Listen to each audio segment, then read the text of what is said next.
Hi, this is Tanushree Banerjee, editor of Equity Master's safe blue chip recommendation service, Stock Select. After the long coronavirus lockdown, the Unlock 1.0 phase has been surprisingly positive for the stock markets. I'm sure as an investor, this phase has been extremely confusing to you, for there seems to be absolutely no sync between the economic realities, corporate performance, and the sentiments in the stock markets. Most have justified the sharp run-up of the last few sessions on the grounds that all the negative news is already priced in. But is that truly the case? Or is there something more to it? How should you act on the Unlock 1.0 market rally? All of that and more in this video. But before I come to the topic of this video, let me tell you why I chose this topic in the first place.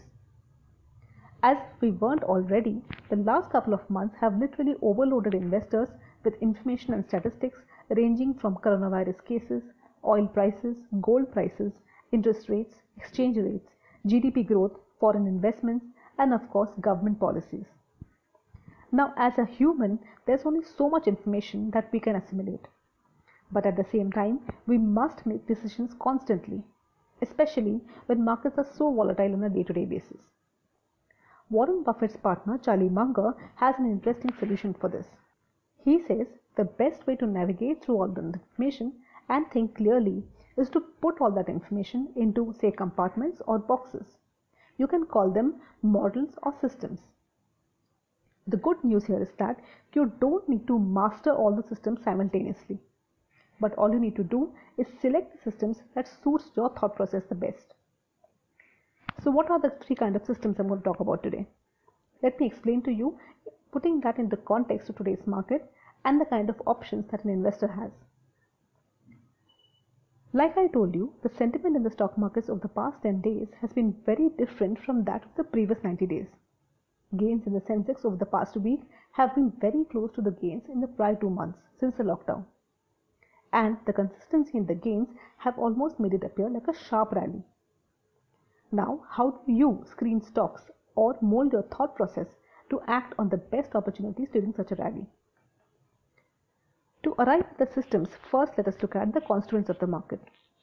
For simplicity's sake, I have taken only the top 200 BSE companies.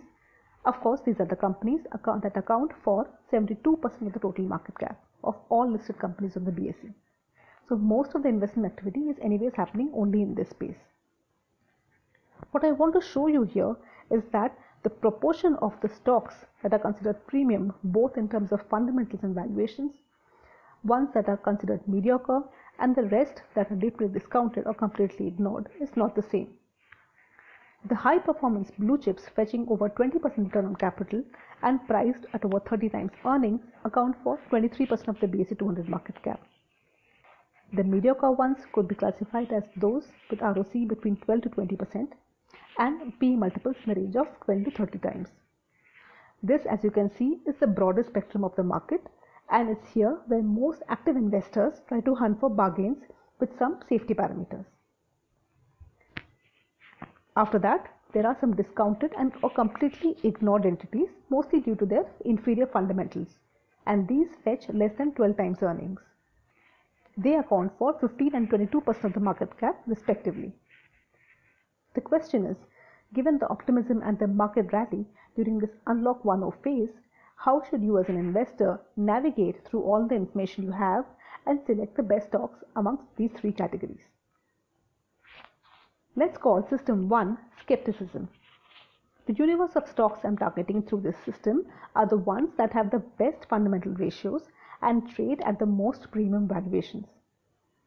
Now, it's a fact that some of these stocks have been extremely consistent in terms of financial performance, and even in a COVID-19 lockdown kind of scenario, their strong balance sheets give them enough elbow room to tide through the cash flow problems.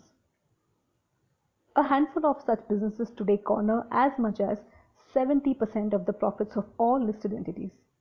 And of course, unless and until the overall profitability scenario improves, this ratio is unlikely to change.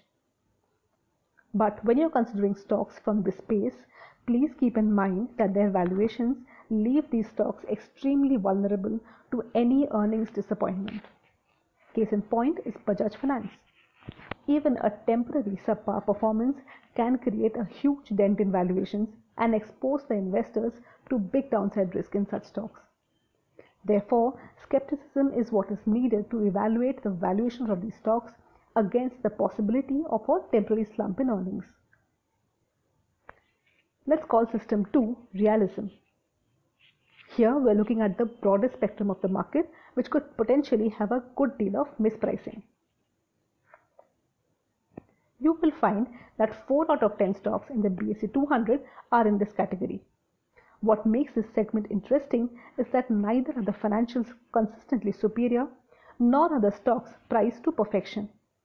So this leaves enough room for the active investors to hunt for moats and bargains.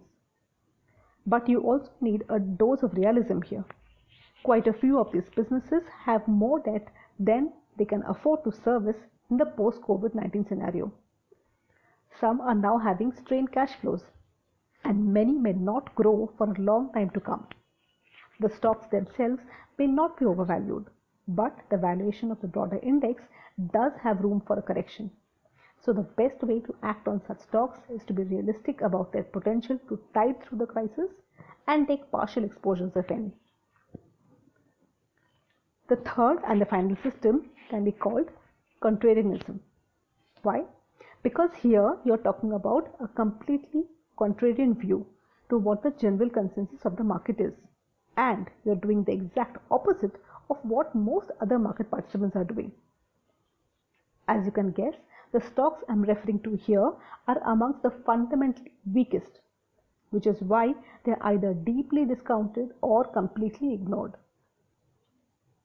Now, given that these stocks are inherently quite risky, making assumptions about their growth and earnings is easier said than done.